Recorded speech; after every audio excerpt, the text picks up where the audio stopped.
Let me know when you're ready and we'll roll. Hey, Brian, we're gonna start now. We're gonna start.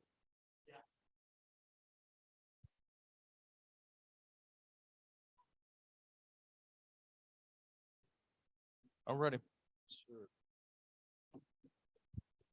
All right. Good evening and welcome to the March 2023 meeting of the Rocky Mountain Railroad Club. And see, we've got a few people in person here and there's probably a number of people online as well. And just, I guess we'll start off here within the room here. Is there anybody here for your first time or haven't been here in a long time? Anybody on this side? If you could let us know who you are. I'm Bob Proctor, and it's first time in a long time, probably about 40 years. But glad to see you're still here, and believe it or not, I'm still here. So for a little while longer. So I was interested in getting involved or be here for the club again. So thank you. Welcome. Anybody on the other side here? Yeah, it looks like you're all normal people or regulars anyway.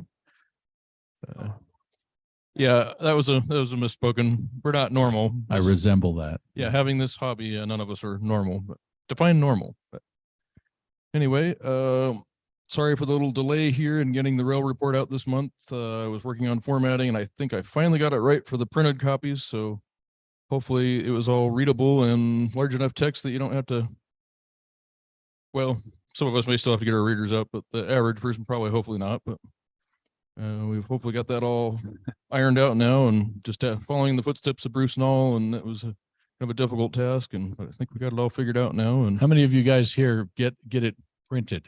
As about half. Okay. did you get yours for this month and did it look okay? Okay. Yeah. February was a little bit better, but January was pretty bad. Thank you for hanging in there with us. And we're still kind of working through the finalization of all the member renewals and everything. And we should be getting our membership cards hopefully out later this month. I'm out on spring break next week. So hopefully right after that, we'll get them all mailed out. And sorry for the delay on that, but we just want to make sure nobody loses their membership place number and that we get everybody accounted in the right order.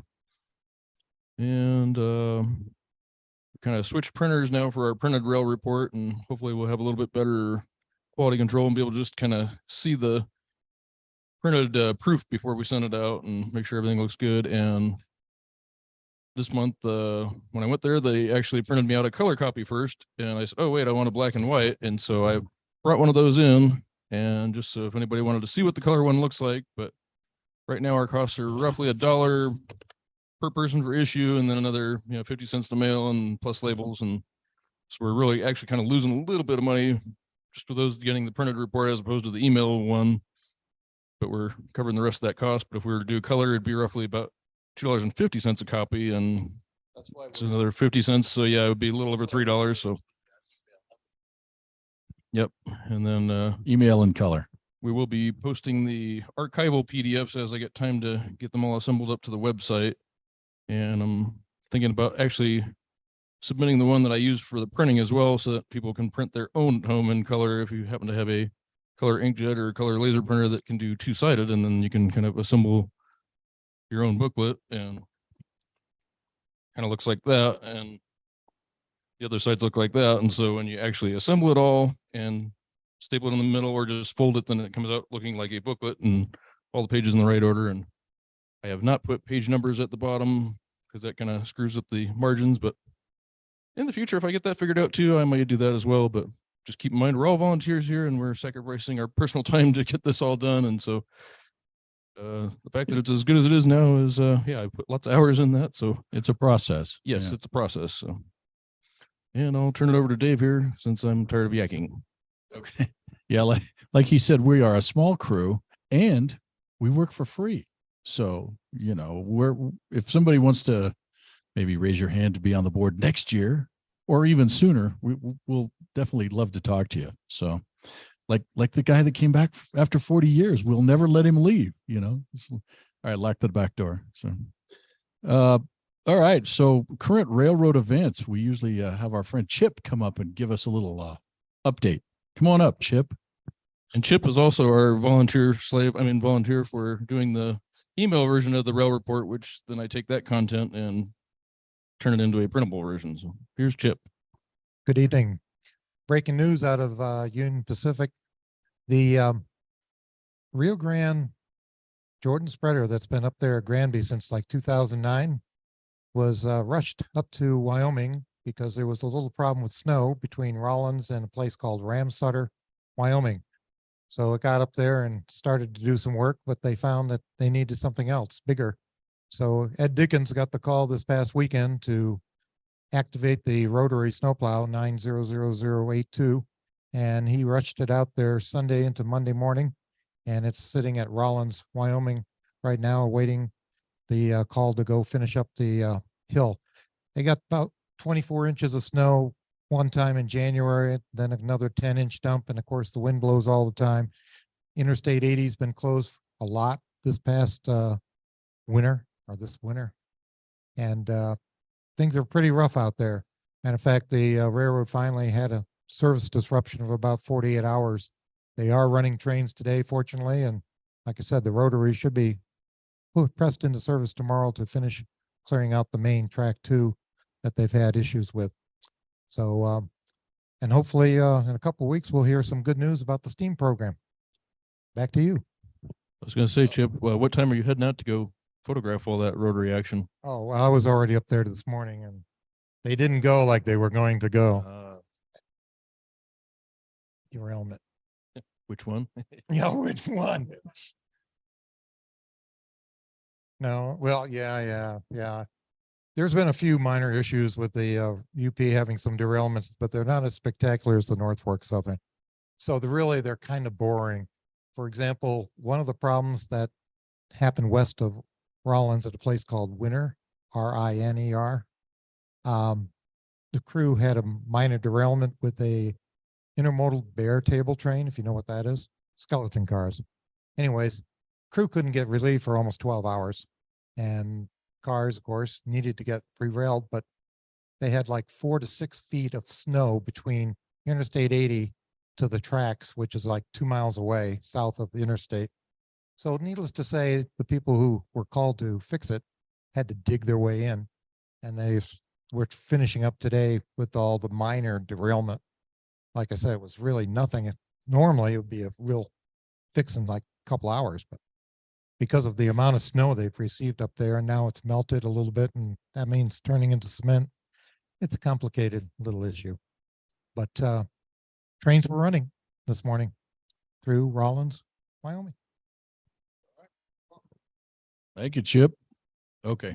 Speaking of derailments, some of you may have seen the pictures of the RTD West Line going into Taj Mahal there at Jefferson County courtroom, and somebody just decided they didn't want to stop at the end, and so they just kept going, and they wanted to see if the light rail vehicles would fly, and apparently that was a failure. So for those of you that aren't familiar with what he's talking about, you're farther away in another state. It's the transit system had a car or 3 cars go a little beyond the end of track over the weekend and up a hill and knocked out a power pole and that kind of thing. So I don't know if our technical director can show us a picture, but we do have a picture that Chip took of that rotary in Rollins. And I've also got a picture of the water tank that the Union Pacific used to have at Spear. It came down in the last couple of weeks with a bunch of other buildings that none of them were being used, but a lot of people are just sad to see it go. Nathan, do you have a minute to come up and talk to us about the grant program? This will be Nathan Holmes, who really loves to be in front of the camera, and he's just excited to talk to you. Yeah, face for radio, voice for print media. So for those of you who are not familiar with the Rocky Club's 501c3 arm, the Rocky Mountain Railroad Historical Foundation, it was this part of the club set up originally back in the days when we had actual equipment that needed maintenance and restoration. It provided a tax advantaged way for people to funnel money toward the preservation of those projects. Now that we've divested ourselves of all of that equipment, we went looking about 9 years ago or so for something new for the foundation to do, targeting education, preservation, that sort of thing. And most of you are familiar that every year we give away 5 mini grants to smaller organizations involved in railroad preservation, railroad education, railroad history, that order of thing.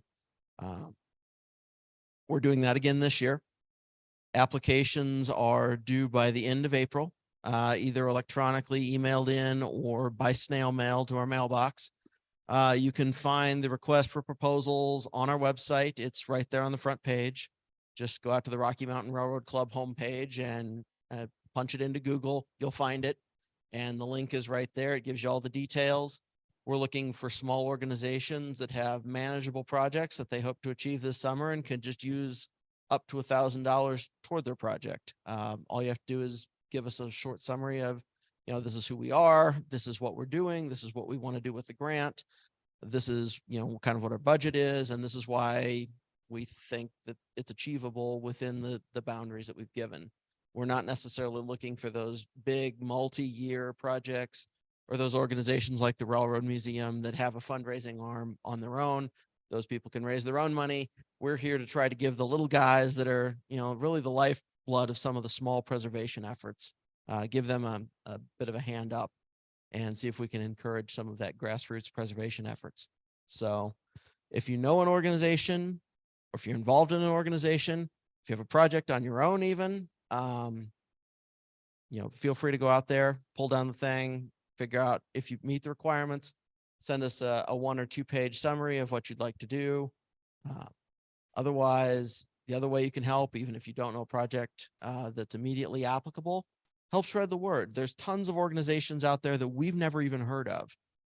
Our preference is obviously toward groups that are involved in preservation that's relevant to the club's natural area, which is kind of Colorado, Wyoming, New Mexico, Utah. But certainly we're not opposed to taking grant proposals from outside that area. We've given grants to organizations in Oregon. We've looked at grants for the Maine 2-footers. We're looking for worthy projects, no matter where they are. So if that meets your needs, go out to the website. If not, help us spread the words to organizations you think could make good use of it. So thanks, Dave. Thank you. And we had someone ask us about, whether the South Park folks had applied. So tell them, put the onus on them. Now, if they want the money, they got to work for it. Gee whiz. That's right. That's right. We have mentioned in previous meetings and the newsletters that we'll probably do a picnic out at the Railroad Museum in May again, like we did the last couple of years. Sort of takes the place of our annual banquet, because banquets have gotten more expensive, and also people are still kind of wanting to social distance. And when we do an outdoor picnic, you get better airflow and maybe less chance of getting another round of COVID or something like that. I don't have.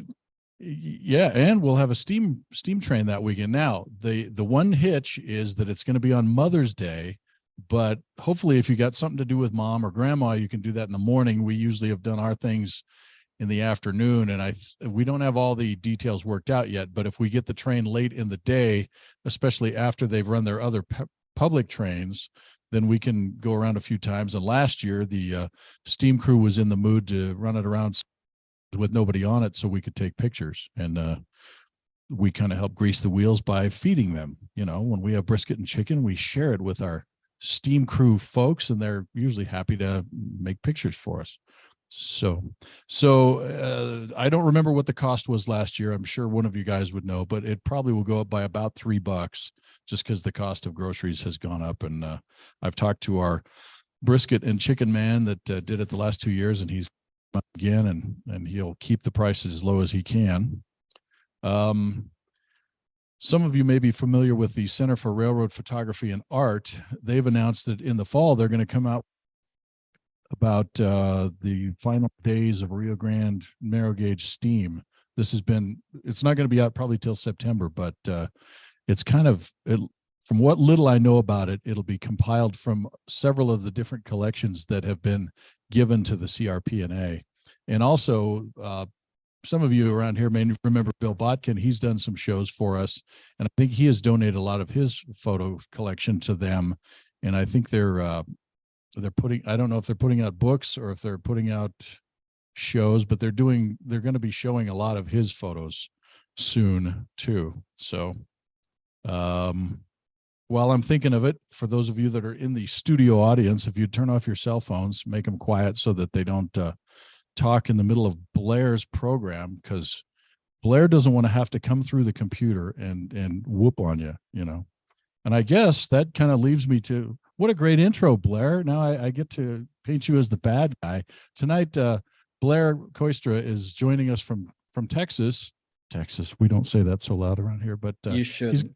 yeah, No. he's going to show us some of his photos from probably the mid 70s into the early 80s when he was younger and able to climb around better, right? Yeah, that's what we'll call it. I'll just be quiet now and I'll let you do the intro, sir. So, Is it me? Nathan's making a couple of adjustments. Please do not adjust your set. You know, this is the joys of having a live program here in the studio and also beaming it coast to coast and around the world. Around the world. Around the world, or even around Texas. So, Well, all right, thanks. I think I'll Dave. quit picking on Texas now. Are you ready, Nathan? Shall we let him do his thing? Are you ready, Blair? All right. I'll take it away, sir. Thank you. Oh, it's working. Okay. There he is. Here we go. Well, thanks for inviting me, Dave. Great way to spend a winter night. It's not winter here in Texas, but I'm seeing all the Rotary stuff about to happen up in Wyoming. And God, I'd love to be up there, but I don't think there'd be any way I could even get near it. So anyway, so Union Pacific, let's look at Union Pacific. Let me get this show fired up. Ta-da. You should see a black screen. Is that correct? Nope, not seeing anything yet. Yeah, just a black screen, right? Don't see anything at all. Just still see you. No screen sharing yet. Oh, you don't want to see me. Okay, well, let me go back to the screen sharing business here. Share screen. Ah, you see a mountain? Nope. Share, okay. I There love we tech- go. Here we go. Now I got a mountain. Okay, well, now we'll go back to this show and see if I can get this thing going here. All right.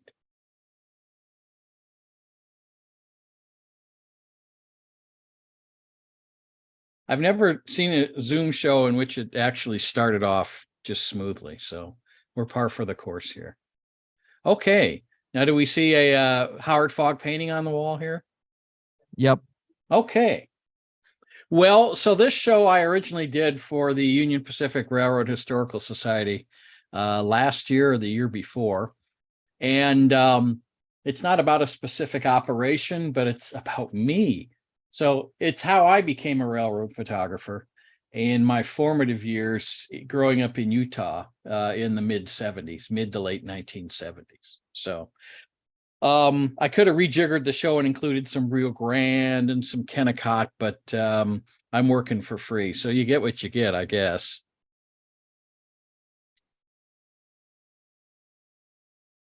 So my program is not about specific operations or details about equipment, or rather its recollections from the years I first became a rail fan in the 1970s in Salt Lake City. These were the final years of what Don Streck has called the classic Union Pacific era, prior to the mergers and branch line pruning and homogenization of the locomotive roster. And it was a great time of the last years of the super diesels and UP's fleet of UP only B units that were all over on the roster.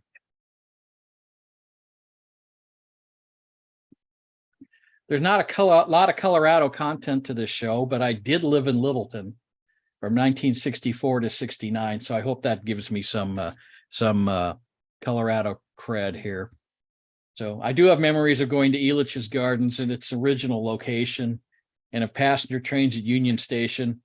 Both my grandparents would always travel on the railroad. My mom's parents, my My grandfather on my mother's side was a Pennsy man, so he'd always travel in on the Burlington. But my father's grandparents would always come Union Pacific. And I remember Santa Fe F units along Santa Fe Drive way back when. We made road trips on the weekends into the mountains, which usually included a stop somewhere railroad related. And here's East Portal in 1964, before it was surrounded by condos. And there'd be cookouts in the Rockies as well. Most popular spot was just east of the Moffett Tunnel on the dirt road up there.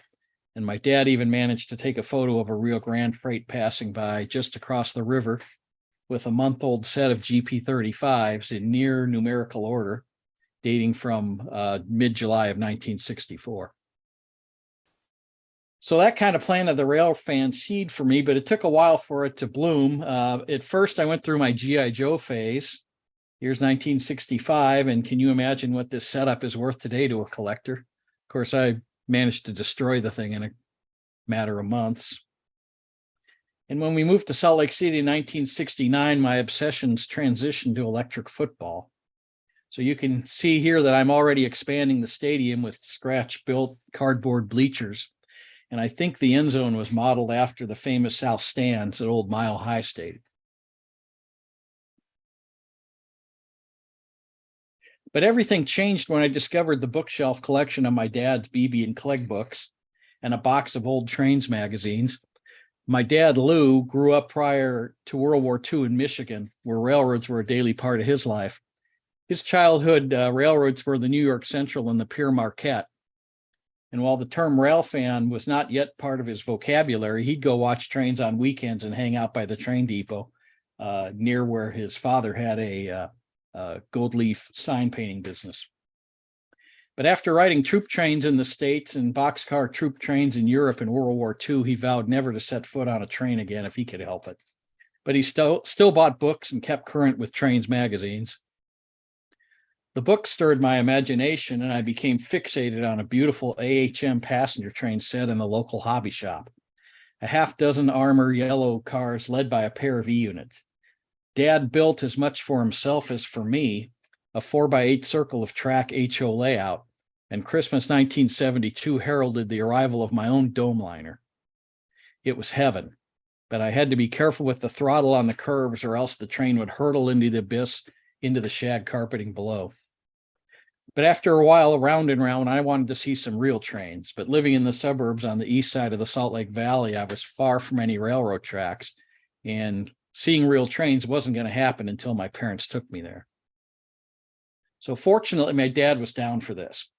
Our Saturday morning trips together running local errands soon expanded to swings by the UP's North Yard shops and stops by Keith Hobby's shop. That was nirvana for model railroaders and railfans.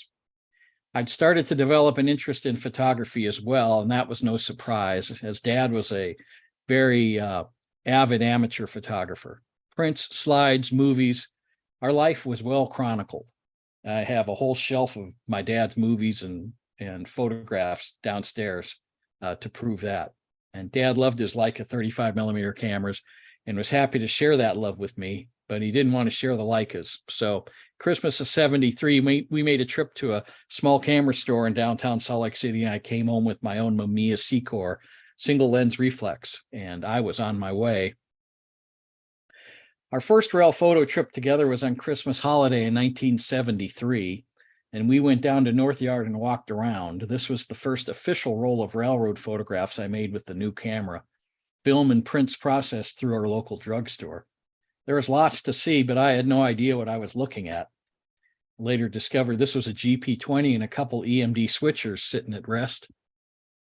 And next to them was a rare set of SD40Xs that were used on the Atlantic City ore train. It was only after buying books like our GM scrapbook and the Diesel Spotters Guides that I realized what any of this stuff was. Dad and I made a few more trips to North Yard. We didn't think twice about walking around the place, and no one ever bothered us until one day we were kicked out and told not to come back. But even so, it was impressive to see these UP-only locomotives like the GP9Bs and Monster GEU50Cs and Centennials up close. Soon these trips went beyond North Yard. Dad found a good deal on tires up in Ogden, about a half hour away. So he took me along, dropping me off trackside in the middle of a freight yard, Riverdale Yard. I was 14 years old. And today that would be considered parental endangerment, but life seemed a lot safer back then. And while just kicking the ballast, waiting for a train to come by, another carload of photographers came by and picked me up, and we just drove around the yards watching the action. That was a lot of luck, a lot of good stroke of good luck there. SD-24s were working as the heavy switchers at the east end of Riverdale Yard. And here's a pair of Centennials slipping by with a pig train on the main line. We drove out a couple miles east of town to this new junction of a high-speed bypass around the yard that was just opened, and we photographed a couple more trains. This one was led by a brand new SD-40-2 sporting the "We Can Handle It" logo. And it was followed by a trio of U-30Cs lugging east, the exact same age as the 3222 on the previous train, but considerably grimy.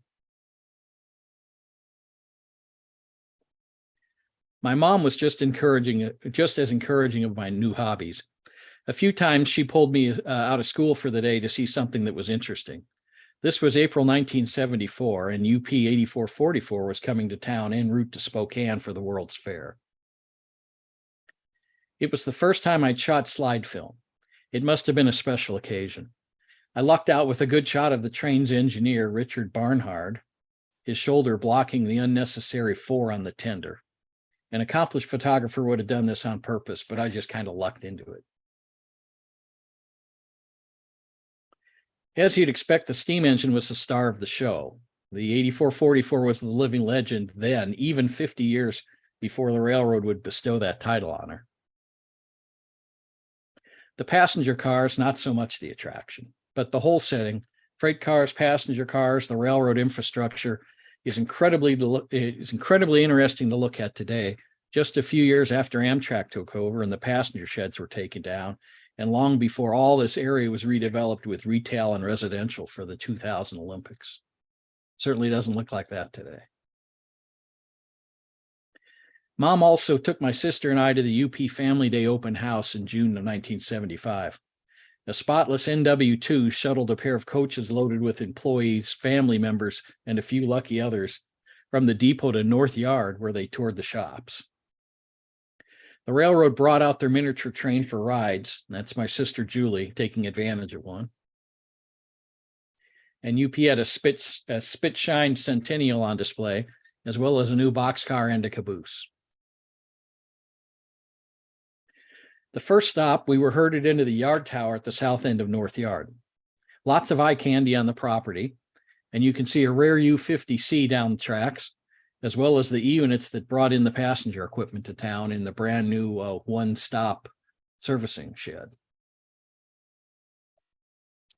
I lucked out in the tower and got a better look at the huge GE, only a few years old at the time, but destined to be all out of service in about a year. I think they had a active life of about 6 or 7 years. Then we were all back into the train, and then we went up to the shops where a TR5 set was being worked on. And a DD-35A was hoisted into the air for us. These family days continued into the 1980s. The next year, I was now friends with local fans who could take me around, and I photographed the 1976 edition of the Family Days train, featuring a push-pull set of GP30s on a string of coaches that ran from the depot in Salt Lake north to Centerville and back. Through these Family Days events, I got to meet Clarence Rockwell, the longtime UP PR man in Salt Lake City. I'll never forget Mr. Rockwell taking the time to scrounge up an old UP passenger timetable for me back when I was first becoming interested in railroads. He attached a business card to it writing, "I'm sorry, this is all that I could find, Rocky." Early on, I didn't know anybody else who liked trains. Back then, there wasn't an internet, so there was really no way to, other than just happening onto people at hobby shops or trackside to find other rail fans. My parents indulged me, though, on occasional Sunday drives. This is what parents used to do back then, go look at open houses for sale in neighborhoods we couldn't afford to live in. Maybe we'd just take a drive through the mountains and look at the sights. As a teenager, I would rather have just stayed home, but Dad lured me into the car with the promise of at least some time along railroad tracks, usually always the Union Pacific. So I went along. I took my camera. One never knew. July 8, 1974 was such a day, so coming down the Weber Valley in our 1972 Mustang convertible, we met this UP train coming east. I was about wetting myself in the back seat. Aware of my conniptions, Dad pulled over to the shoulder so I could wind off several frames of this eastbound train behind 4 giant DDA 40X Centennials. I'd never see such a set of locomotives again. Apparently, such weekend movements of these giants weren't uncommon out of Los Angeles, where they tended to accumulate after bringing in the hotshots to Southern California. If only I were a few years older, I'd chase that thing all the way to Green River. But I didn't have a driver's license, of course, and really the concept of chasing a train was completely foreign to me. The day's drive ended with a stop at North Salt Lake. Dad and I had heard, don't ask me how, I think it might have been Pacific Rail News. The 2 of the big blow turbines were at the UP apparatus shops having components removed. Retired long before I was interested in railroads, they were still favorites. While poking around looking for the place, we photographed this westbound headed into Salt Lake City, with an SD40 and a U30C leading a pair of big Centennials. And check out those AMC autos first out, manufactured at Kenosha, Wisconsin. Also note the railroad painted out the word railroad on the locomotive shields. Well, we found the apparatus service shops, and nearby the remains of the 14 and 16 big blows rested outside the shops, awaiting disposition. The big gas turbine units had been salvaged for resale and further use as a power plant on construction barges on the Mississippi River. I thought that was the last I'd see of these, but the A units were soon moved to Salt Lake City for storage before ultimate disposition. And they languished for a few years afterwards near the Salt Lake Freight House. Here I was able to climb all over them. I love those big turbines. I would have taken one home if I could. Thankfully, 2 of them, not the 14 and 16 seen at Salt Lake City, though, were preserved. Dad would often drive the Echo Loop from Salt Lake City up through Parley's Canyon to Echo, then on to Ogden and back home to I-15. This gave me an hour of bliss along the UP main line, where it was always a crapshoot if you'd see any trains. Late 1974, I got to bring my classmate Bill Van Wagner along. He and I were the only rail fans in our junior high school. He was a modeler that favored the C&O, which seemed a little bit odd to me. I mean, what was wrong with the UP? Well, whatever. We stopped at Echo for a shot of the depot, then took a shot down the main line, looking westward. We didn't pay any attention to that small shed being built next to the frame depot, but it would be only a matter of a few months till the depot was removed to become a community center in Colville, and the shed took over as the train order office. Westbound, excuse me, westbound soon breezed through, headed to the SP at Ogden. This was typical power into the SP at the period, and a UPSD 40-2 leading for cab signaling ahead of 3 SP units on a merchandise train that was built at the North Platte hump. A few miles to the west, chaos. Our westbound slowed down to a walk to pass a recent derailment. This being the good old days, you could get up close and personal with mangled wreckage and let the rotting corn ooze into your loafers along the shoulder of the interstate. That's me and Bill spazzing out, looking at the remnants of a boxcar. We both have the requisite longish hair and wild patterned slacks our mothers bought for us at the J.C. Penney's. Our family boated during the summer, usually on Utah Lake near Provo or Echo Reservoir along the Park City branch. 1 week a year, we'd head out to Bear Lake on the Utah-Idaho border. Even though teenage hormones were kicking in, the drive up there was better than the prospect of girls in bikinis. This required vigilance from the back seat between Echo and Evanston, where we paralleled the overland route, a piece of railroad I would one day become quite familiar with. Only rarely did I actually see a train. This one has an interesting set of power westbound as we mark our way along the new interstate construction below Castle Rock in July of 1974. We'd usually stop for lunch or dinner at the A&W restaurant in Evanston with a perfect view of the railroad out the window. One year, a westbound came into town to change crews just as we left the restaurant. Dad was kind enough to park along the interstate at a good place for photographs west of town to photograph this one bound for the Western Pacific with another brand new SD40 up front trailing Western Pacific Power. And right behind that, here came another one, another brand new SD40 with a brand new shiny cotton belt tunnel motor trailing. On the last night out on our Bear River or our Bear Lake vacations, we'd pile into the sedan and drive up to Mount Pelier, Idaho for a fancy dinner at a steakhouse. Dad would sweeten the trip by stopping at the UP's roundhouse and depot there, where there was always a lot of action, this being a busy crew change and terminal for many local jobs that switched phosphate mines in the area. This was July 12, 1974, and a set of Jeeps are returning in the late afternoon. And over at the roundhouse, it was nothing but Jeeps as far as the eye could see.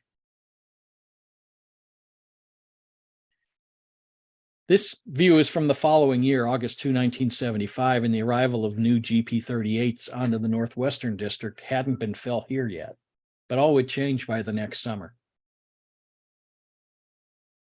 Here's another view from 1975, a scene that hadn't changed much since the GP9s were delivered in the early 1950s. And there's my dad patiently waiting for his son to take one more shot outside the brick depot there. He's probably the only person in town at the time to be wearing red slacks and white leather loafers. In our Utah days, Dad and I only took one day-long trip together specifically to watch trains in September 1975 up Echo Canyon. We checked out the seldom photographed track car connection track that was between the east and westbound separated main lines below Castle Rock. Then we waited up on a hillside for whatever we might see. We waited quite a while, but eventually this eastbound finally appeared, dragging up the grade. And that's the remnants of old US 30 shining in the sun. Power was 3 SD40s off the SP at Ogden with a general merchandise train bound for the hump at North Platte. With an SP caboose bringing up the rear. Right behind it, a classic late-era fruit block built at Roseville with a long string of mechanicals behind 4 EMDs.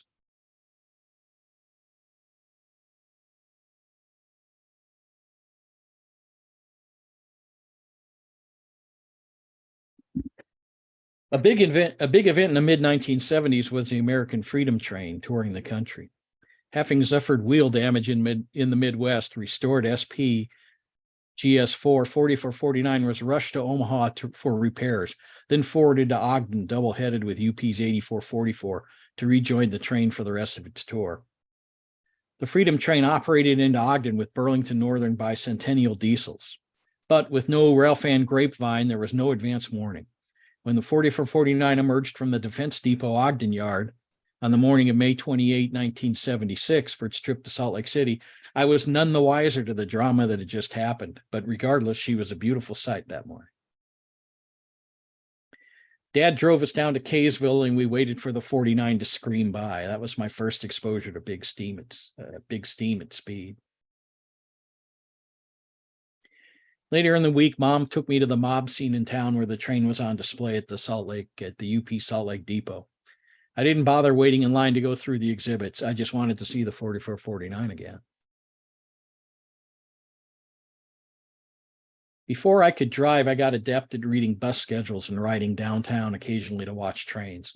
I wasn't old enough to really work yet, but Dad got me $1 an hour summer job at his friend's boat dealership on Salt Lake's near south side, which was close to the UP as well. There was always something moving through the choke point in the city at Grant Tower. Here's a train with a typical LANSL DD 835 leading a wonderful mix of booster units through the plant. Short time later, a Rio Grande tunnel motor comes through, the interlocking with the train for the SP in Ogden. And I don't know what's more interesting, the brand new tunnel motor or that bitchin' Challenger. Often trains bound for Los Angeles would depart on the passenger main.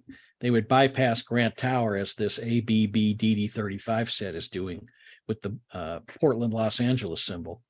It would travel south on the former Oregon Short Line main in the middle of 3rd West Street, down to 9th South, then turn west to rejoin the LANSL main line 3 miles west at Buena Vista.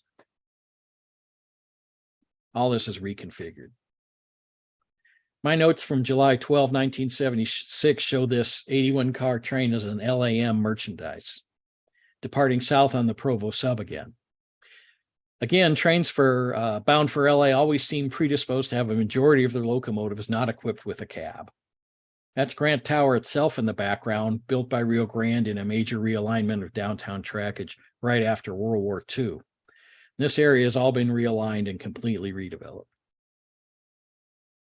Street trackage abounded on the west side of downtown Salt Lake City, and local spurs continued to get service into the 1980s.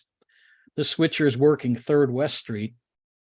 Behind the cars left on the track is the passenger main, the former Oregon Short Line main line south of downtown, curving towards the UP depot to the right and the freight house area. Rio Grande has its own street trackage, and remnants of abandoned interurban lines downtown were still operated by UP and Rio Grande.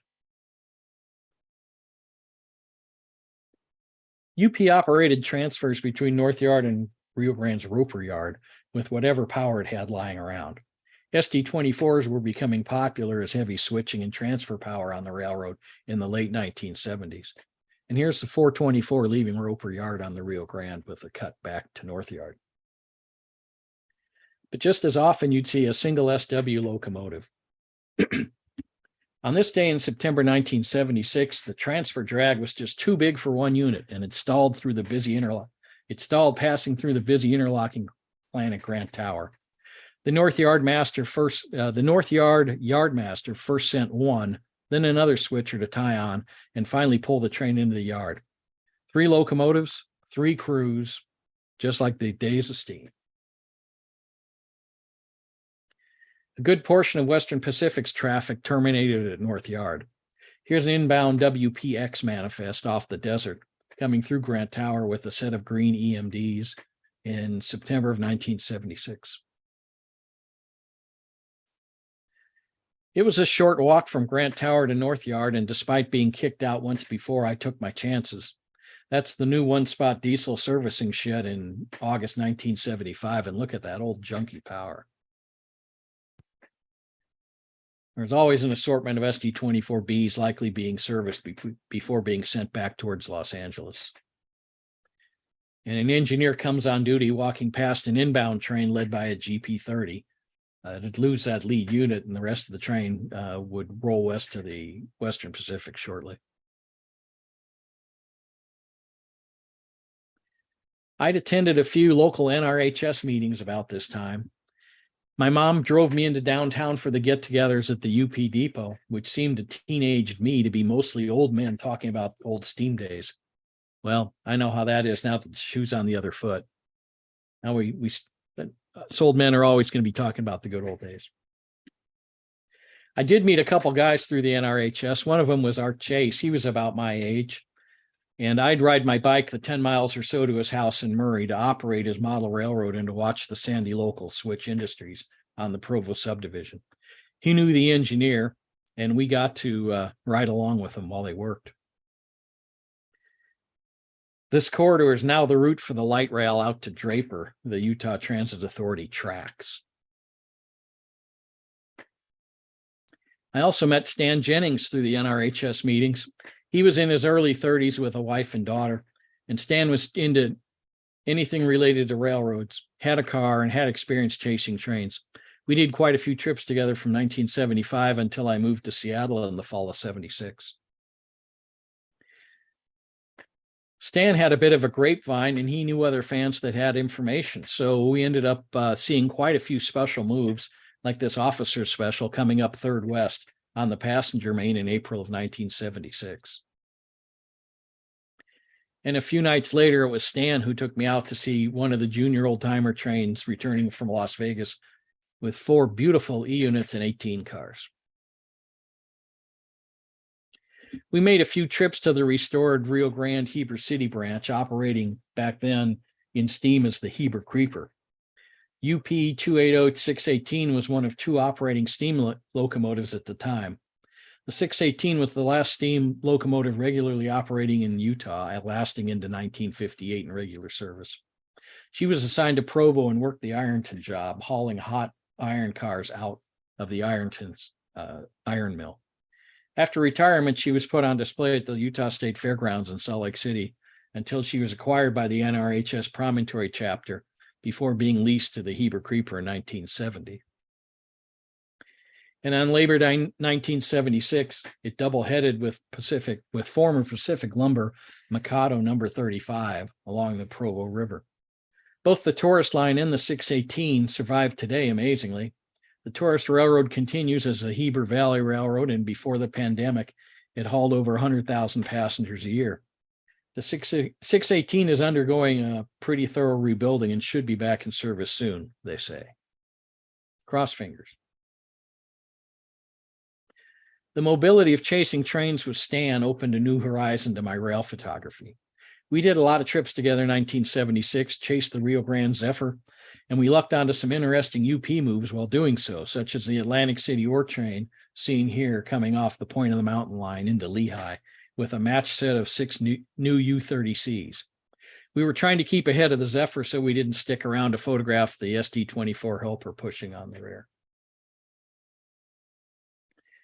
And on another trip to chase the Utah Railway Alligator Alcos in 1976, we lucked onto the Provo Geneva local returning to Provo with 2 sets of rare TR5s, which spent many years working out of Provo on jobs to the steel mill.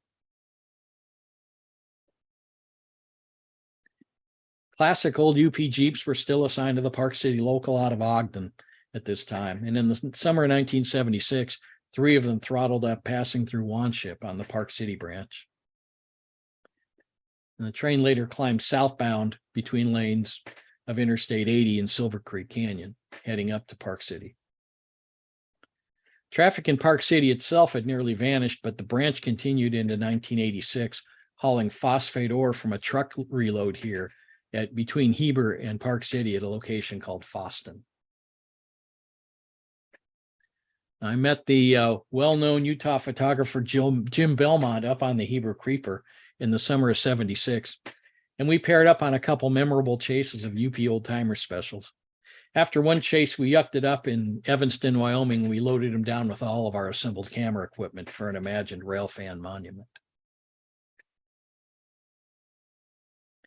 It was with Jim and his friend Steve Seguin that I made this shot in the waning moments of sunlight near Erda, north of Tooele, one of my favorite UP passenger train photos I'd ever taken. Exposure in the tricky light was strictly luck. A few days later, on September 25th, 1976, Jim and Steve and I turned around and chased the train back east. Here's the junior old-timer special at Gateway and the classic view crossing the Weber River. And another classic location at Steamboat Rock in Echo Canyon. For many years, I was disappointed it was the Preamble Express unit leading the way, but I've come to peace with that. All is forgiven. And thunderstorms are threatening as the special leaves Castle Rock. This was my last rail fanning adventure in Utah before moving to Seattle a couple of weeks later. I wrapped up my early years in Utah in October '76, and I moved back 9 years later for a job after college and stayed there till 1991. But in the meantime, though, I made one more quick visit back to Salt Lake City in 1979. The wheels were in motion in Omaha to purchase both Western Pacific and Missouri Pacific, which would end the classic era of the UP and usher in the mega merger years. In the summer of '79, a 2-week trip to see the Milwaukee Road in Montana was cut short when the friend I was traveling with was called away on emergency back to California. I caught Amtrak down to Salt Lake City, and with the help of Stan Jennings, who set me up with a cheap but mileage limited car rental and a couch to sleep on. I spent several days in the Salt Lake area, mostly photographing the UP. Stan and I did take a day visiting Ogden and the Park City branch, and here's GP9s, including this unique ventilated 261 switcher at Riverdale Yard. That summer, to maintain schedules across Wyoming slowed by track work, Union Pacific added an additional unit between Ogden and Cheyenne. Usually it was an E unit from the business car fleet, but on this day, to my luck, San Francisco Zephyr's SDP-40Fs await a new SD-40-2 Fast 40 to be added at Ogden. We chased the Park City local out of Ogden on June 21st, 79, operating with an ABA set of GP-30s, which had replaced the GP-9s a few years previously. Here's the train at the Twin Tunnels at Taggart, 15 empty phosphate cars in tow.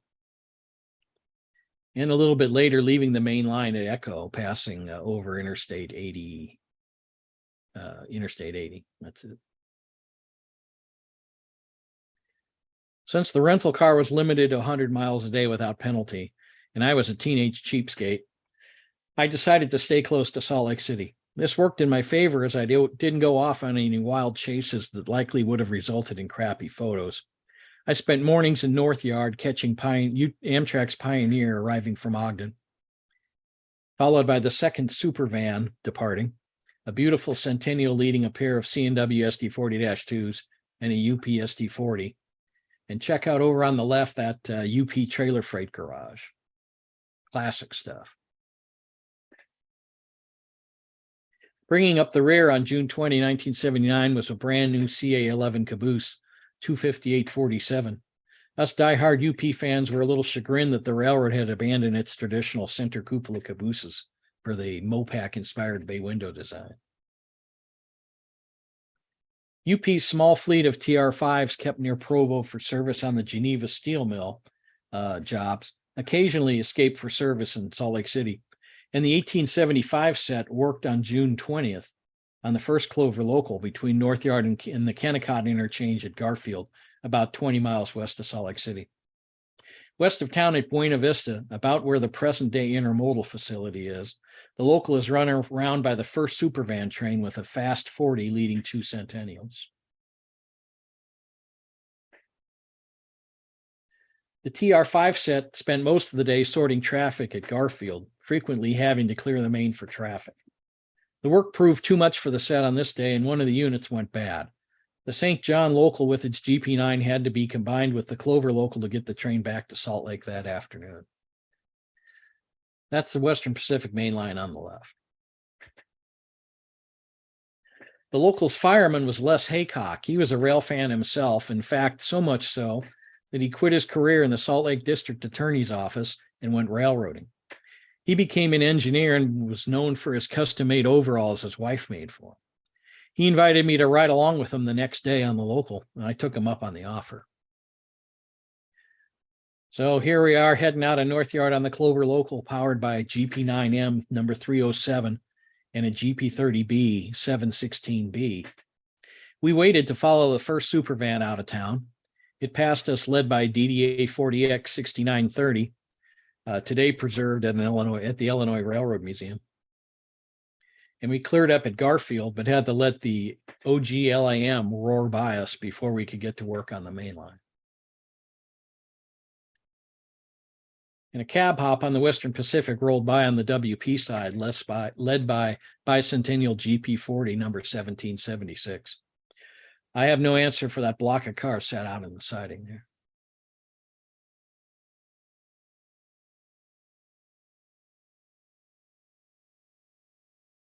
It was a hot day in the cab of the Jeep.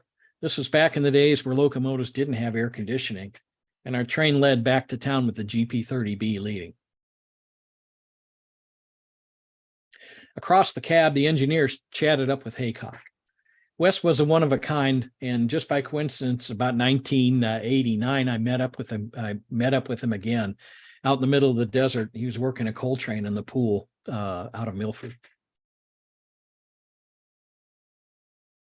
One afternoon, I splurged and drove west of town to Lake Point, where the former LANSL swings around the Ochre Mountains with the Great Salt Lake and the Western Pacific in the background. Here I photographed a manifest train for LA behind a quartet of experimental GP40Xs running elephant style. At the time, the Great Salt Lake was in the photo, and this isn't in the case anymore as it's evaporated out of view.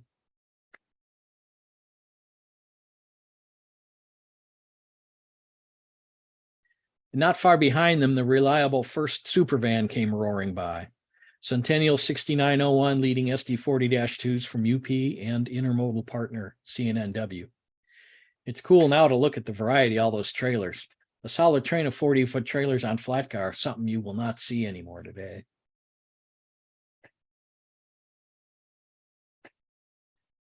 A quick stop that morning at the dispatching office revealed 2 eastbound trains were coming out of Milford, both led by soon-to-be retired DDA 35s, which tended to operate on the former LANSL.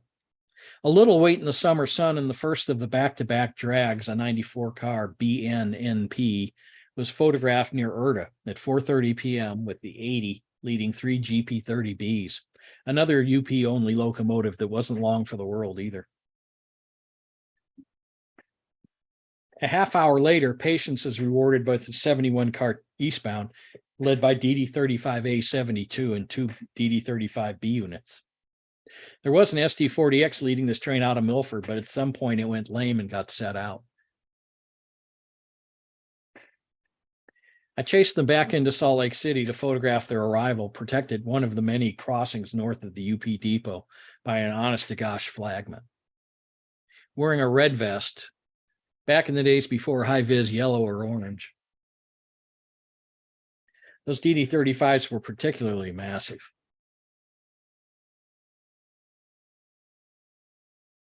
The 2 trains pulled up for fuel and an inspection on the mainline running tracks near the shops, with the LDS church office building dominating the background view. Before sunset, yet another intermodal train led by Centennials, operating on the paired Western Pacific Union Pacific trackage west of Grand Tower to Smelter west of Salt Lake City. This was the last train I photographed that trip before heading back to Seattle, and it was my last view of the classic pre-merger Union Pacific. Those were great years of learning and wonder and wide-eyed amazement.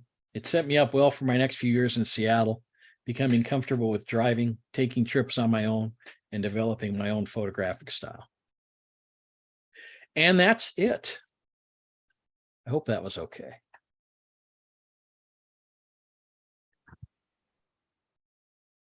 Hey, Blair, have you got a minute for some questions? Sure, go ahead. Anybody got any questions out here? I'm sure somebody does.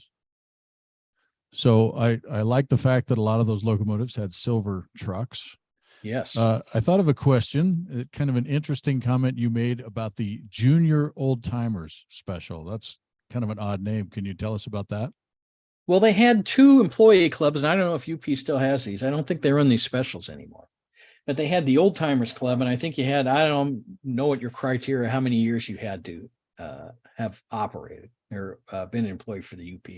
And then they had an Old Timers. They had the Old Timers Club and a Junior Old Timers Club.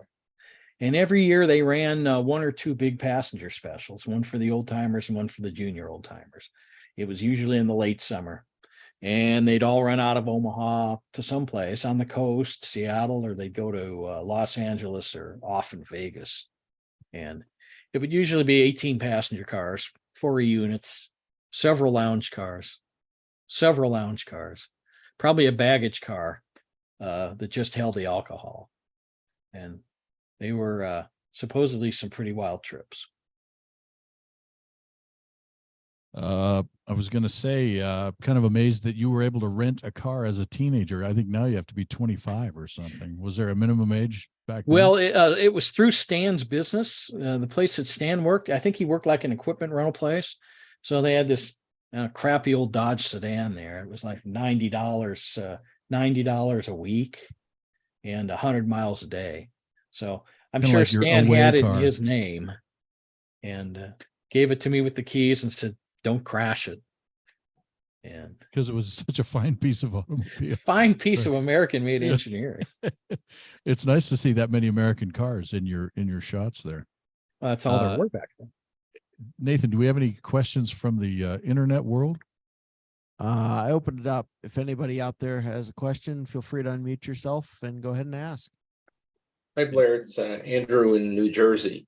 I had a question for you just about your camera equipment. You Yeah. said you started with the Mamiya Secor. Yeah. What did you move on to? Well, I had the Mamiya. I had first the 500 TL, which had a top shutter speed of 500 because they also offered the 1000 TL, but I think that was too expensive to get that extra 500th of a second in there. So I had those from about 73 and had some Solagor lenses. You know, back then Solagor had a real cheap line of third-party lenses, and it was all screw mounts. So I ended up getting a couple Mamiya Secor bodies and these lenses. And I think my favorite lens was this 135 millimeter lens that could be bought through like a Scholastic Achievement magazine or something for $35. So I had that thing till it fell apart. And then I think not long after I moved to Seattle, might have been early 77, I got a Nikon FM and a 105 millimeter f2.5 Nikkor lens, which is a beautiful lens, incredibly sharp. And over the next few years, I transitioned out of the Mamiyas, had a couple FM and FM2s, and I would beat the hell out of equipment. I mean, you know, this stuff was always banging into things, banging into each other, both of them hanging around my neck. I had a Nikkormat FTN, which was a real cool camera and really solid until I dropped it, destroyed it.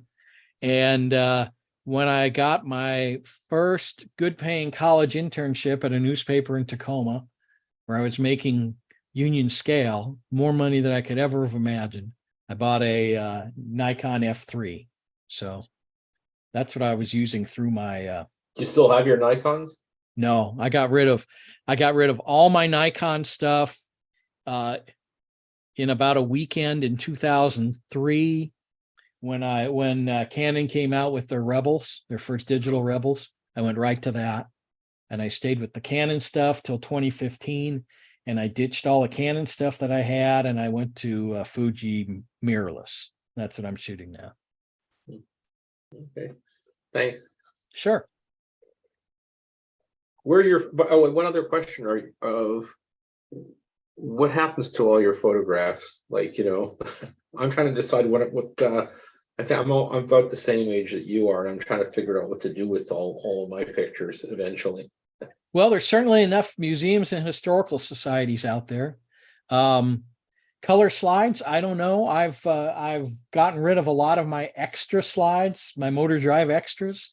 So I have about 10,000 that I would think are keepers right now, but I could probably sweat that down to 1,000 that I would like to keep all together, the good stuff, and get rid of the rest. I don't know what I'll do with that. The negatives I'd like to keep together and go to some historical society or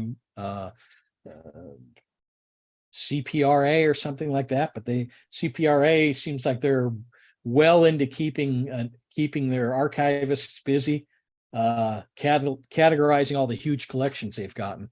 So I don't know what's going to happen. Hope my kids make the right decision. You just have to trust them. Yeah, I trust my kids. Yeah. I can see Will Deal is ready to ask a question. What do you got for us, Will? Yep. Oh, we can't hear you. Sheesh. Amateurs. Hey, I'll say a lot of the black and white stuff, if it looks a little rough, it's because it was.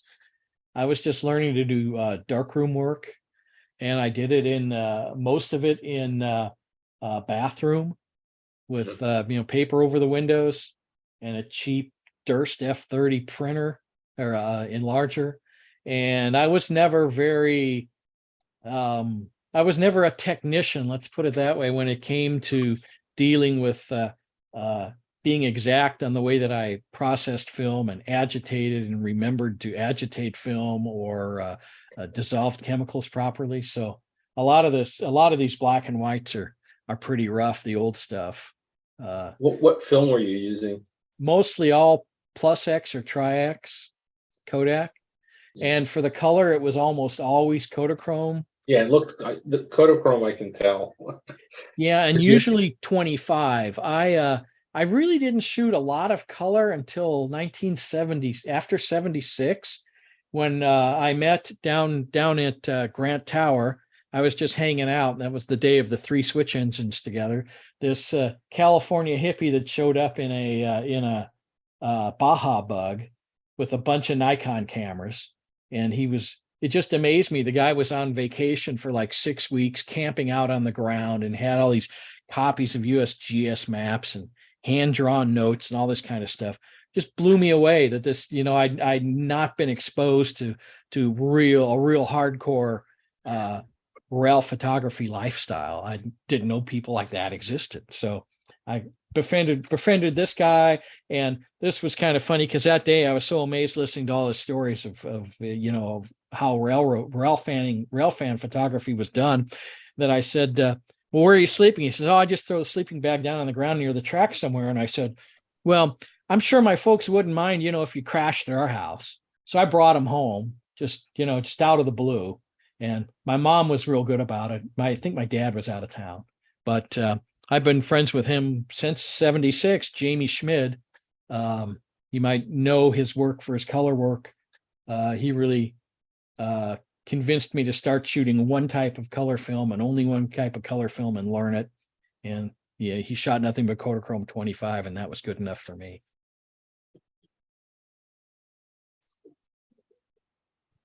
Other questions? Will? All right. Okay, good. I'm not on mute anymore. So, Dave, I'm kind of sad that you would assume that railroaders drink a lot. Oh, I didn't make that assumption. Well, you said the baggage cart be full of Well, that booze. was me. That was Oh, me. okay. Never Yeah, mind. yeah. You're fine. You're fine. I thought it was Dave. I just got to give Dave a hard time. And it was Utah, so they had to load up before they got past the state line, right? Yeah. Well, they finally got rid of the Zion curtain thing, didn't they? I think so. For a while, you had to know someone or wink and a nudge, or you could join a private club to drink. Oh no. Yeah. Dear God, no. However, if I don't know how to mix Jack and Coke, oh no. But I think once everyone in Salt Lake City got on the train, they all of a sudden were okay to drink whatever they wanted, despite what they believed religiously too. So, Do we have any questions here in the house? I don't think I've heard one yet. I can't believe we've answered every question. Andy, Greg, you got a question. I know you do, right? No, maybe not. All right. Well, go ahead. No. He's asking PIR 3.14 questions. Never mind. Blair, you did mention the CRP&A. I was going to say, kind of as a aside with that, the Colorado Railroad Museum has had some sort of long-term traveling exhibits from the Center for Railway Photography and Art. And I believe on the same weekend, Mother's Day weekend, that we're going to have our picnic out there, there might be some reenactment of Beebe and Clegg stuff, because I guess those guys were obviously easy to spot when they were out and about. Brian, did you have a question?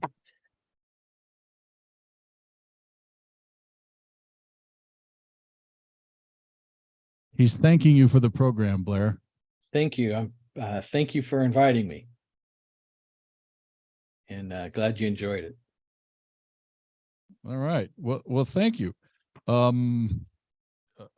Any other questions through the YouTube folks writing in? It's very quiet out there tonight. And no, we don't have snow here either. It's supposed to be 72 degrees here tomorrow. So that means we're going to have snow on Thursday, I think.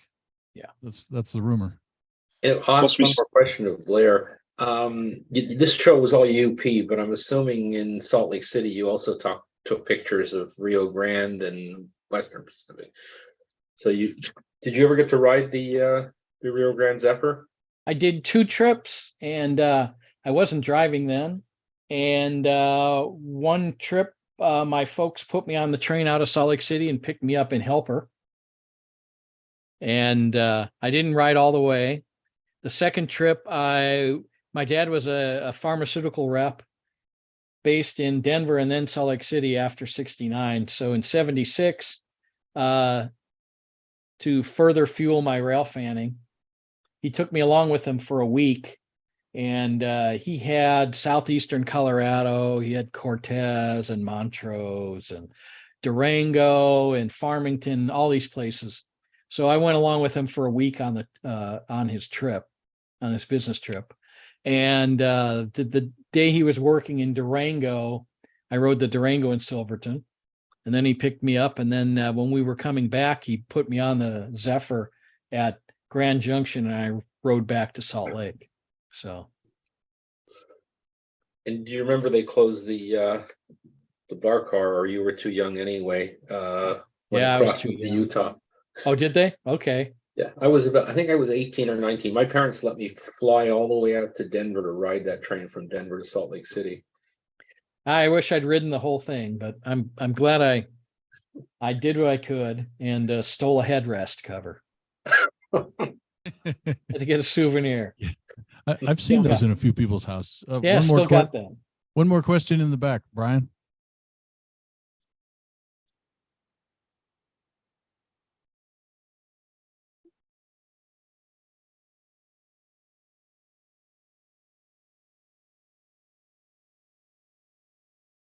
He was telling us that 51 years ago, he got to ride through Gore Canyon in the Rio Grande Zephyr. Yeah. All right. Well, I guess if there's no other questions, anything else you'd like to say? Any parting shots for us, Blair? Parting words of shots? wisdom, some tidbit. Well, I'm honored to be presenting to the Rocky Club.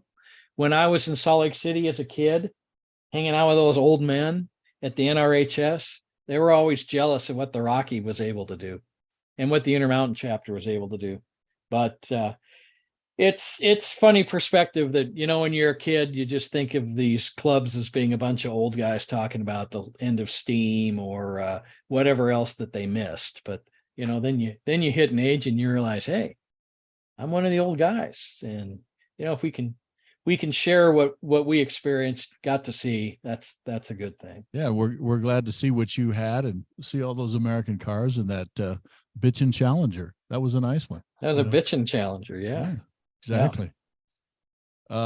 We for those of you that are here, we have some videos that haven't been picked over before, and also we may have some books and videos and that type of thing at the picnic. We've had quite a bit of stuff donated, so we may be looking to sell those. And if you bring down a friend, as I've mentioned before, if you bring down a friend and they come to our meeting and join and become a member, we'll give them a copy of our history book. Next month, we will have a presentation from Mike Panel from Cheyenne area.